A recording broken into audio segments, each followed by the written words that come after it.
नमस्कार, आपके अपने बिरवाल क्लासेस ऑनलाइन प्लेटफॉर्म पर आप सभी का स्वागत है। मैं हूं तरसेम बिरवाल। आज का विषय सेशन हिंदी के कुछ मोस्ट इंपोर्टेंट क्वेश्चन जो एग्जाम से रिलेटेड होंगे और आने वाले सीईटी एग्जाम में पूछे जाने की पूरी संभावना रहेगी और एस्टेट एग्जाम के अंदर भी पूछे जा सकते हैं ये क्वेश्चन। अक्सर इन क्वेश्चनों को हल्के में लिया जाता है, जिसके कारण इसमें से नंबर कटने के पूरे चांसेस रहते हैं और बच्चों के नंबर कटते भी हैं। तो आइए देखते हैं हम कुछ क्वेश्चनों को। मोस्ट इंपोर्टेंट क्वेश्चन है, एक से एक बहुत बढ़िया क्वेश्चन है। पहला क्वेश्चन है, इनमें विशेषण है। विशेषण कौन से होते हैं? सबसे पहले हमें विशेषण का पता होना चाहिए। विशेषण किसे कहते हैं? संज्ञा किसे कहते हैं? सर्वनाम किसे कहते हैं? इन तीनों में से एक क्वेश्चन जरूर आता है। संज्ञा किसी व्यक्ति, वस्तु, स्थान आदि के नाम को संज्ञा कहते हैं। सर्वनाम जो संज्ञा के स्थान पर प्रयोग किए जाते हैं। विशेषण कौन से होते हैं? जो संज्ञा और सर्वनाम की विशेषता बताते हैं, उन्हें विशेषण कहते हैं। तो विशेषण इनमें से मोटा, मोहन, भारत, कमाई।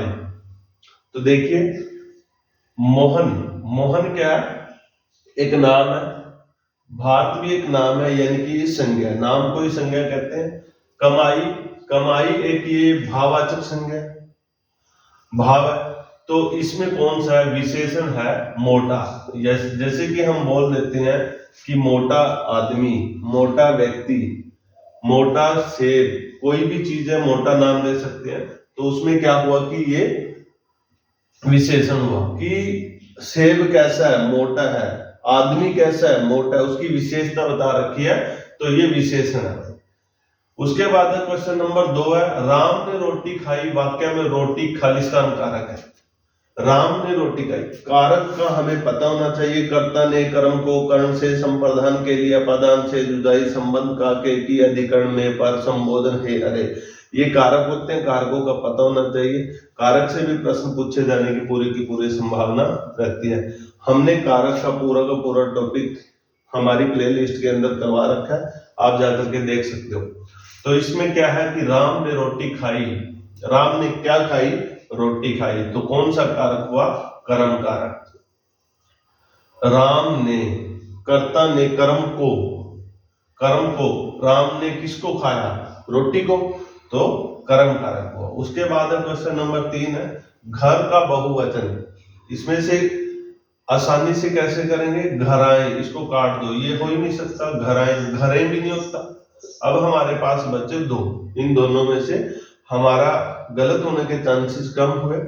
तो इसका आंसर होगा, घर का बहुवचन होगा घरों। मोस्ट इंपोर्टेंट क्वेश्चन है, यहाँ पर बच्चे गलत करने की पूरी कोशिश करते हैं। उसके बाद है क्वेश्चन नंबर 4, चोर का अन्य लिंग रूप है। चोर का अन्य लिंग रूप कौन सा है? चोरी, चोरिन, चोरनी, चोरा। चोर का अन्य मतलब स्त्रीलिंग और पुल्लिंग 2 होते हैं। संस्कृत के अंदर 3 होते हैं, लेकिन हिंदी में पूछा गया स्त्रीलिंग और पुल्लिंग, यानी कि चोर एक पुल्लिंग है, इसका स्त्रीलिंग क्या होगा? चोरनी। तो ये इसका आंसर क्या होगा? चोरनी। एग्जाम में आए हुए क्वेश्चन है और आगे भी आने की पूरी संभावना रहेगी। जब तक हम ऐसे क्वेश्चनों को नहीं देखेंगे तो हम हिंदी के अंदर कुछ नहीं कर सकते। उसके बाद है क्वेश्चन नंबर 5, सही संधि विच्छेद करें। राम अवतार की संधि विच्छेद करना है। राम अवतार की संधि विच्छेद। संधि विच्छेद का मतलब होता है अलग करना, संधि मतलब इकट्ठा करना। जैसे कि संधि हमारी 3 प्रकार की होती है, स्वर संधि और विसर्ग संधि और व्यंजन संधि। स्वर संधि से ज्यादातर प्रश्न पूछे जाते हैं। आगे स्वर संधि के भेद होते हैं, यण संधि, गुण संधि, वृद्धि संधि, दीर्घ संधि। इनसे भी क्वेश्चन पूछे जाने की पूरी संभावना रहती है और सीटी के अंदर संधि से पक्का प्रश्न पूछा जाएगा।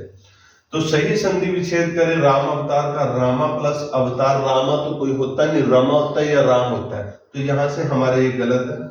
उसके बाद रमा प्लस अवतार, रमा होता है लेकिन अवतार नहीं होता, अवतार होता है, ये भी गलत है।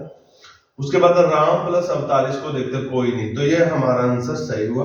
राम प्लस अवतार, राम प्लस अवतार, राम भी होता है अवतार भी है। इसमें राम प्लस अवतार, रामा अवतार, मतलब जो हमारी वो संधि है, स्वर संधि का एक भेद है।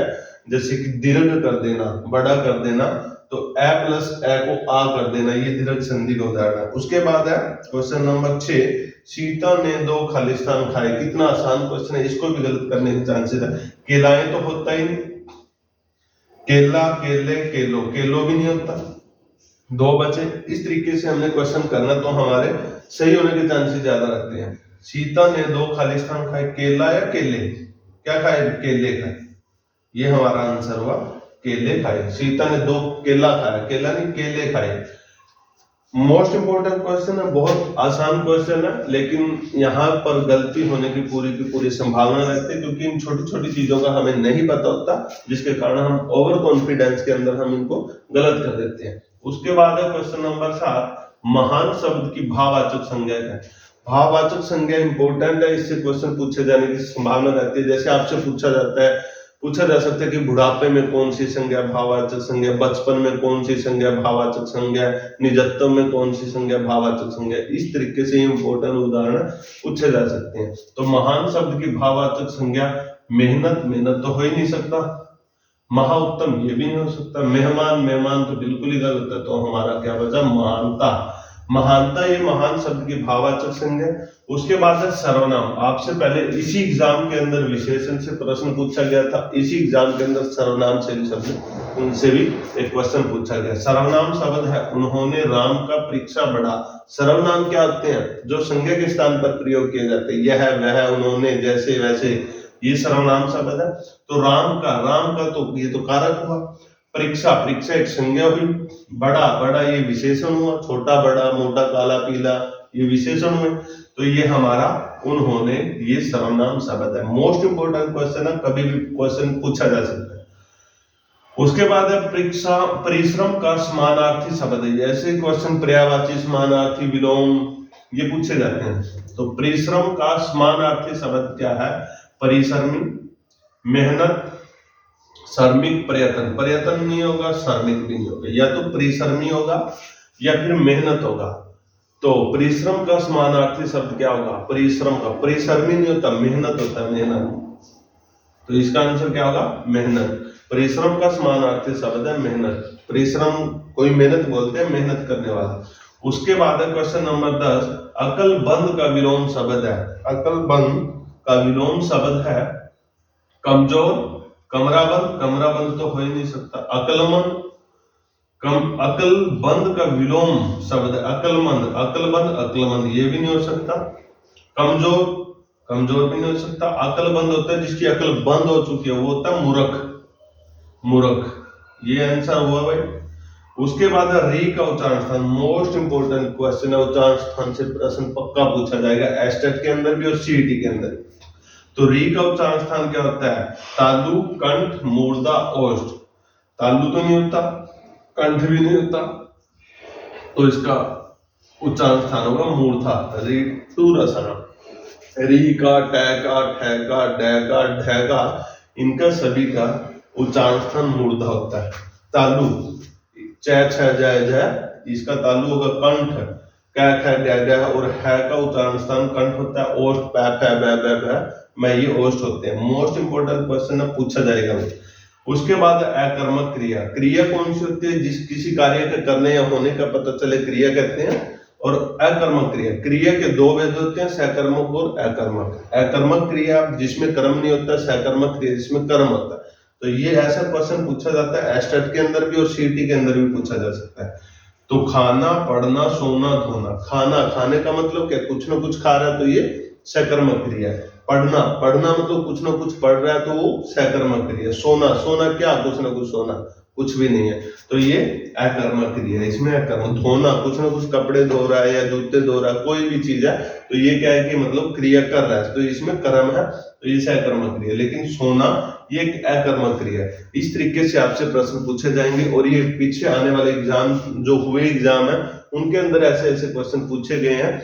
आप पीछे वाले एग्जाम उठा करके देखना, और जब तक आप उन एग्जामों को नहीं पढ़ेंगे तो आप मतलब इतना अच्छा नहीं कर पाओगे। तो देखिए इन क्वेश्चनों को एक बार फिर देखिए, और जिससे कि विशेषण, कारक, संधि, क्रिया जो भी है, समास है, ये सभी के सभी हमारी प्ले लिस्ट के अंदर वीडियो है, पूरी की पूरा टॉपिक समझा रखा है, आप वहां जाकर के देख सकते हैं। और रीजनिंग वगैरह के जितने भी क्वेश्चन है, जैसे 10 नंबर की रीजनिंग पूछी जाएगी, तो कम से कम हमने 8 नंबर की रीजनिंग तो करवा रखी है, जो एग्जाम में जो की तो मिलेगी।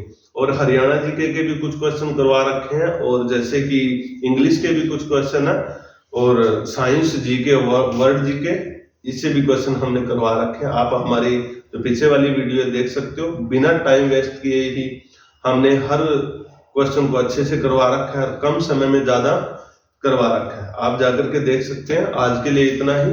जय हिंद, जय भारत।